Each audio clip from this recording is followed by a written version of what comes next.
yesterday, Swansea was lucky enough to have the Tango Fire performance group stage show being performed in the Swansea Grand Theatre.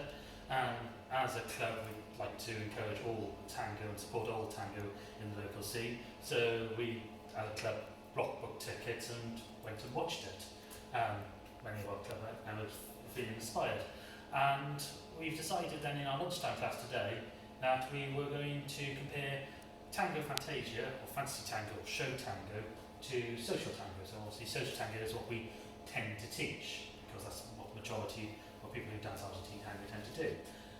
So, but Show Tango does have its place, and we can take aspects of it to help us improve our Social Tango by just looking at what ideas tend to come out of it, and can we actually do them socially.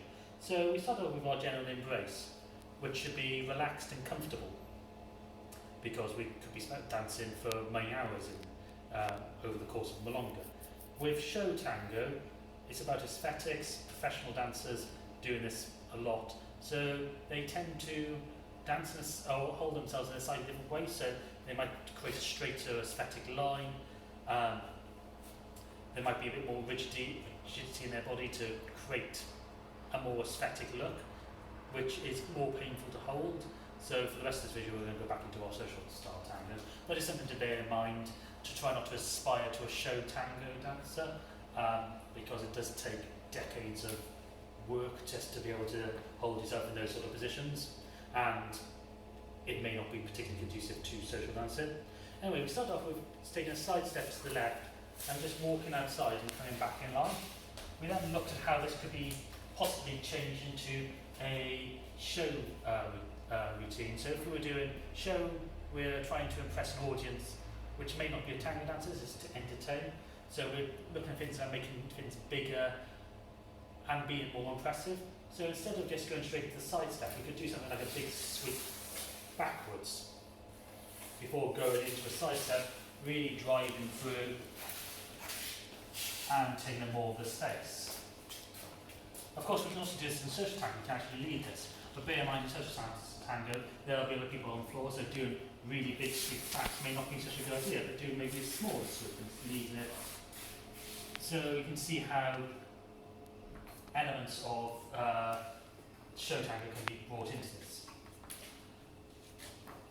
Also, because show tango is choreographed, therefore everything is predefined, we know what's coming up, so you can decorate and you know where time is to do that sort of thing.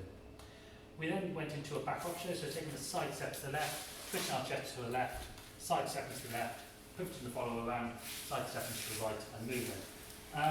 We talked then about just general aesthetics. So if I was dancing socially, I could get away with doing this. So I'm just sinking through my knees from either side. I'm still using my chest to lead this. Aesthetically, it doesn't look particularly nice. But as far as my follower is concerned, she doesn't know any different, and we can still have fun dancing. However, if I started doing things like trying to create a nice line, so as I step from one foot to the other, I'm extending the line through, I'm really exaggerating it over. This looks a bit better. Or I can make it tight if I close my feet together, bring them. And again, this is something that we can, elements from show tango that we can best bring into our own tango to make it look nicer, I suppose. We also then looked at, because in show tango you know how long you've got to get to a point from the move, you can do decorations. So from our back show, as the follower is pivoting, she's got opportunities to do little taps, little kicks, going through. So to wow the audience, we can make this look a lot faster than it is by her just doing these decorations. Same for the leaders. I can do things while doing this. And again, when you do this socially, we just have to be a bit careful about what's going on, making sure that we are communicating between the two as partners. Something to bear in mind, people talk about a lot about connection. They'll say that people who do choreography do not have connection. To make show tango look good, you still need to be leading and following it. You still need to be joined together and moving as one. And also, you spend a lot of time in rehearsals together, working things out together and relying on each other. You have a connection. It's a very deep connection as well, so it's a different connection to what you get when you don't see them socially, but it's still a connection. You shouldn't belittle it by saying that it's not a connection.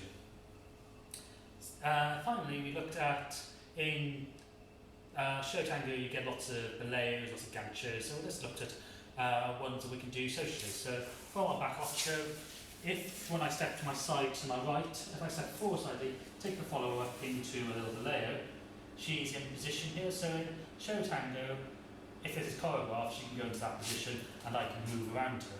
If I'm doing this socially, when she's in this position, she can't move, so I can hold her there and move myself relative to her. So what we can do is then do a Piernazo. So if I lift my chest, my follower's foot follows my chest.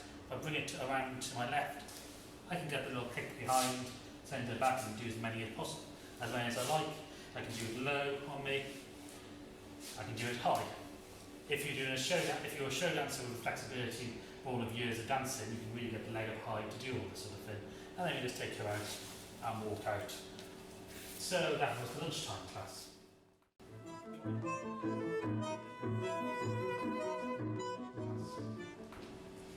We were going to continue with the theme of comparing fantasy tango with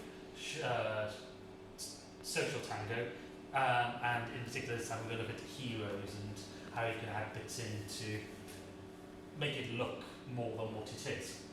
However, because of numerous reasons, our class was smaller than usual, so we decided to really actually just work, and we had our 4 teachers here.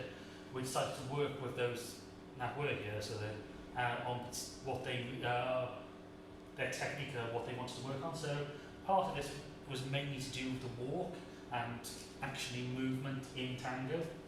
So obviously lots of the stuff today was personal to the people that we were teaching, so we just have to talk generically about things in this recap video.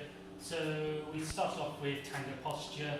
So we said about keeping our feet in a slight V shape, having this flex in the knee, leaning forward. We talked about not overextending the chest up because this will put pressure on your lower back. But if you have good posture, you shouldn't need to extend up from the chest. And if you are doing this, you're not pulling up from the shoulders, you're doing it from the diaphragm. But again, you don't need to exaggerate this too much because this will put pressure on your lower back. We talked about the embrace and finding an embrace that was comfy for each person. We then talked about the actual just general ideas of projection. So if I move my chest forward, the follower is projecting backwards. I can project my own leg forward, and we talked about trying to make our movement smooth by then using the floor, so using our muscles in our legs to drive through the ball of the foot or the toes of the feet, and to get that extra bit of travel to create more drive through the floor. And we can do that in side directions, forward and backwards as well. So we really worked on trying to build this up, and then we can build upon that to do things like adding different sizes of steps. So there's a lot of technique built in there, so not much we can actually sort of talk about in this recap video. We talked about the importance of practice as well, and practice is not just going to a milonga or practica and just having a go at dancing. That will get you so far, but if you really want to improve your tango, practice and proper practice is what you need. So you need to have set goals, what you want to improve on, come up with exercises that will improve that, have some form of measurement, so say how you are in improvement, and then actually apply it in the dance area. So we talked a lot about that sort of thing. So yes, that was our evening class, unusual class, well, 2 unusual classes, very themic and different to normal. So next week, things visit back to normal. We've also added into our class now, courtesy of Tara, a stretching section at the end, so expect to see more of that as well. Thank you for watching this Urban Tango Nights recap. If you like these videos, please subscribe to our channel by clicking the logo. You can find more of our class summaries down here and other videos of us dancing tango over here. You can also follow us on Facebook, Instagram, Twitter and Meetup. Links are in the description below, and you can also subscribe to our newsletter using the link below.